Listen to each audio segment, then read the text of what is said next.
Imagine waking up tomorrow and discovering that one simple rule of the universe has changed. What if death disappeared? You are no longer destined to grow old. The wrinkles on your face will never appear. Your muscles will never weaken. Your memories will never fade because of age. The slow process that has controlled every human life since the beginning of civilization has suddenly disappeared. For the first time in history, humanity has escaped the one enemy it could never defeat: time. What if humans could live forever? At first, it would feel like a miracle, a gift from the universe itself. You would wake up every morning knowing that your life has no ending. You would no longer have to count the years left before your dreams become impossible. There would be no more fear of getting too old. No more regret about the things you never had enough time to do. You could spend 50 years learning a new language, another 50 years mastering a musical instrument, 100 years studying the mysteries of science. You could become an artist, a scientist, an explorer, and a historian all within the same lifetime. The limits that once defined human existence would disappear. But forever is not just a long time. It is a different kind of existence. One where relationships would change forever. If nobody dies, how do we say goodbye? Would we still cherish the time we have together? Would love still feel the same? Or would forever turn love into something thin? What about the ones you leave behind? In a world with no end, every parting becomes a different kind of pain. Because you might never see them again, but you will never stop remembering them. But would you still be you after 1,000 years? The person you are today might become a stranger to your future self. Would you still love the same music, the same food, the same places? Or would everything you once adored slowly turn into dust? Forever means you will outlive every building, every city, every nation. You will watch mountains rise and fall. Oceans will dry up and new ones will be born. And you will be there, watching, always watching. But what is a witness without a story to tell? You would become a living archive of everything that ever was. But archives are cold. Can you still feel warmth? You might meet someone new, love them, and then watch them age, while you remain exactly the same. Would that be a blessing or a curse? You would have to learn to let go again and again, because everyone you hold dear will eventually leave, and you will be left with only memories. Memories that will fade and distort over centuries, until you are not sure what really happened. Is that still living, or just existing? Would you still pursue your dreams, knowing you have forever? Or would procrastination become the new eternity? Without urgency, what would drive you forward? Maybe you would become a master of everything, but an expert in nothing, because you can always start over tomorrow. But what if tomorrow never comes? Oh wait, it always comes now. The very concept of last chance would vanish. And with it, the beauty of a final goodbye. Would you still treasure the sunset if you knew you'd see a million more? Or would it just become background noise? You might decide to travel the entire world. Every mountain, every desert, every island. But after a few centuries, would anywhere still feel new? The thrill of discovery would fade. And you would long for the feeling of not knowing. But mystery is a luxury for the mortal. You would know the answer to everything eventually. And knowledge without wonder is just data. Would you still ask why? Or would you just accept everything as it is? You might become a teacher, passing on your endless knowledge.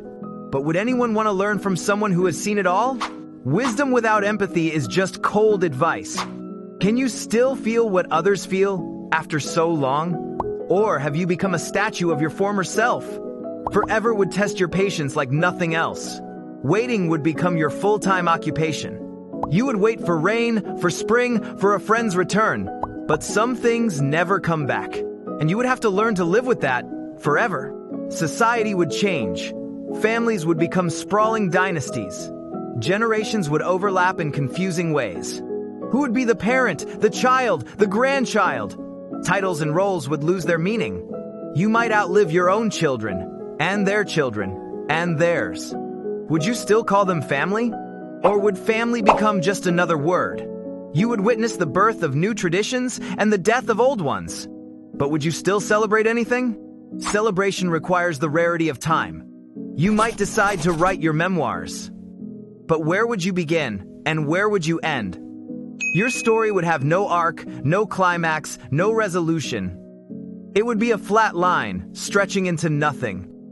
But maybe that's okay. Maybe peace is found in the flat line.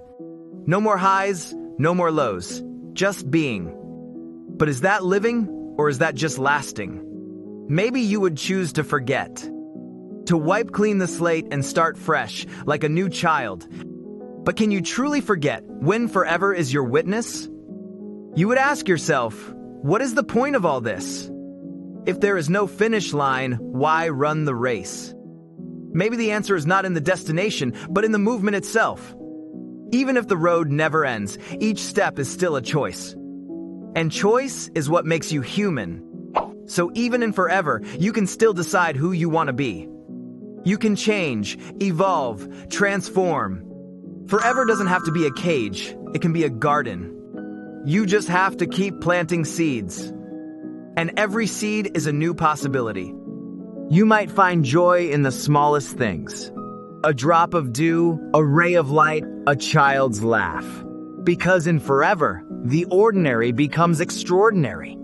You would learn to see the universe in a single grain of sand, and that might be enough. But what about the ones who don't have forever? Would you feel guilty for your gift? Or would you try to share it, even if you can't? The burden of immortality is not for the faint of heart. But you chose it, didn't you? Or did you? Maybe you didn't get to choose. Maybe it just happened. And now you have to live with the consequences. Forever is not a reward, it's a responsibility. To remember, to witness, to care. Even when everyone else forgets. You become the memory keeper of the world. And that is a noble thing. But nobility can be lonely. You would long for someone who remembers with you, but they always fade. So you learn to be your own companion. You talk to yourself, tell stories to yourself. After all, you are the only one who has been there from the start. But the start is so far away now. You can barely remember it. Was it real, or did you imagine it? In forever, reality and dream blur. You might start to wonder if you are still alive. But the sun still rises, and you still open your eyes.